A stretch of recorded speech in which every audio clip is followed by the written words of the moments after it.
மார்னிங்கே காஃபி எல்லாம் குடிச்சிட்டு வெயிட் பண்ணிட்டு இருந்தேன். பட்டு வந்து ஷாப்புக்கு போயிருந்தாங்க. ஸோ கொஞ்சம் பூஜை திங்ஸ்லாம் வாங்குறதுக்கு. நான் அதுக்குள்ளே வந்து பார்த்தீங்கன்னா, இந்த வேர்க்கடலை, தேங்காய் போட்ட பூரணம் ஸ்டஃபிங் வந்து பண்ணி வச்சுருந்தேன். பாப்பா வந்து எந்திரிச்சு குளிச்சுட்டு விளையாடிட்டு இருந்தா. அதுக்கப்புறமா வந்து பட்டு வந்துட்டாங்க. வந்த அப்புறமா கொஞ்சம் வீடெலாம் வந்து டெக்கரேஷன் பண்ணிட்டு இருந்தாங்க. குக்கரில் வந்து பார்த்தீங்கன்னா, வேர்க்கடலை வந்து வெந்துடுச்சு. ஸோ அது வந்து விசில் அடிச்சிட்டு இருந்துச்சு. அதுக்கப்புறமா சாம்பார் வச்சுருந்தேன். அண்ட் லஞ்சுக்கு வந்து பொட்டேட்டோ பட்டாணி போட்டு ஃப்ரை பண்ணலாம் தொட்டுக்கன்னு சொல்லிட்டு சைட் டிஷ்ஷு. அண்ட் அதுக்குள்ளே வந்து பக்கத்து வீட்டு ஆண்டி ஃபோன் பண்ணாங்க. இந்த மாதிரி அவங்க வீட்டில் வந்து கிரகப்பிரவேசம் இருக்கிறதுனால இன்னைக்கு பூஜை போட்டாங்க விநாயகர் சதுர்த்தினால. ஸோ அதனால் பிரேக்ஃபாஸ்ட் வந்து சாப்பிட்டு போமா அப்படின்னு சொல்லியிருந்தாங்க. ஸோ நான் பட்டு பாப்பா வந்து கிளம்பி போயாச்சு. அங்கே போய் வந்து பிரேக்ஃபாஸ்ட்லாம் சூப்பராக சாப்பிட்டுட்டு கொஞ்சம் அவங்க வீட்டு மேலே போயிட்டு நாங்கள் வேடிக்கை பார்த்துருந்தோம். எங்கள் வீடு தெரியுதா சொல்லிட்டு வியூ பார்த்துட்டு அப்புறம் அவங்க கொஞ்சம் டைம் ஸ்பெண்ட் பண்ணிவிட்டு வீட்டுக்கு வந்து பாப்பா அப்பா கூட விளையாடிட்டு இருந்தா. அதுக்கப்புறமா நான் வந்து அதுக்குள்ளே கடலை ரெடி ஆயிடுச்சு. அதுக்கப்புறம் பாயசமும் சூப்பராக ரெடி ஆயிடுச்சு. அது வந்து கொழுக்கட்டை மட்டும் தான் இப்போ செய்யணும். ஸோ நான் வந்து இதான் வந்து ஃபர்ஸ்ட் டைம் வந்து நான் கொழுக்கட்டை செய்கிறேன். இதுக்கு நான் செஞ்சதே கிடையாது.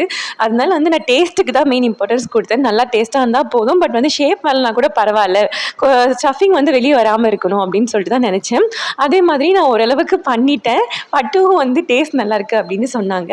அண்ட் வந்து ஷேப் தான் அந்த அளவுக்கு வரல. பட் டேஸ்ட் வைஸ் வந்து ரொம்ப நல்லாயிருக்குன்னு சொல்லியிருந்தாங்க. அண்ட் நான் இது செஞ்சுட்டு இருக்கிறதுக்குள்ளே வந்து பட்டும் பாப்பாவும் போய் விநாயகரை வாங்கிட்டு வந்துட்டாங்க. ஸோ இது வந்து நாங்கள் சொந்த வீடு கட்டி முதல் வந்து கொண்டாடுற விநாயகர் சதுர்த்தி. அதனால் எனக்கும் பட்டுக்கும் ரொம்ப ஹாப்பியாக ரொம்ப பிளஸ்டாக வந்து ஃபீல் பண்ணும். ஸோ ரொம்ப சூப்பராக வந்து இந்த விநாயகர் சதுர்த்தி வந்து நானும் பட்டு பாப்பா வந்து செலிப்ரேட் பண்ணோம். அதுக்கப்புறம் லஞ்சு பலகாரம் எல்லாம் சூப்பராக சாப்பிட்டுட்டு பாப்பா நல்லா தூங்கிட்டா.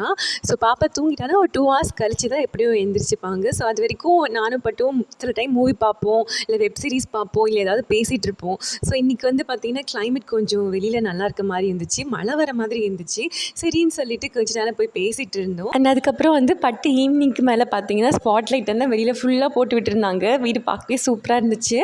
நான் வந்து எங்கே ரெடி ஆகிட்டு இருக்கேன் அப்படின்னு பார்த்தீங்கன்னா, ஸோ பட்டு வந்து வெளியே எங்கேயாச்சும் போகலாம் அப்படின்னு சொன்னாங்க. ஸோ எனக்கு வந்து கருப்பட்டி வந்து டீ குடிக்கணும் போல் இருந்துச்சு சொல்லிட்டு ஸோ கருப்பட்டி போகலான்னு சொல்லிட்டு அங்கே தான் கிளம்பிட்டோம்.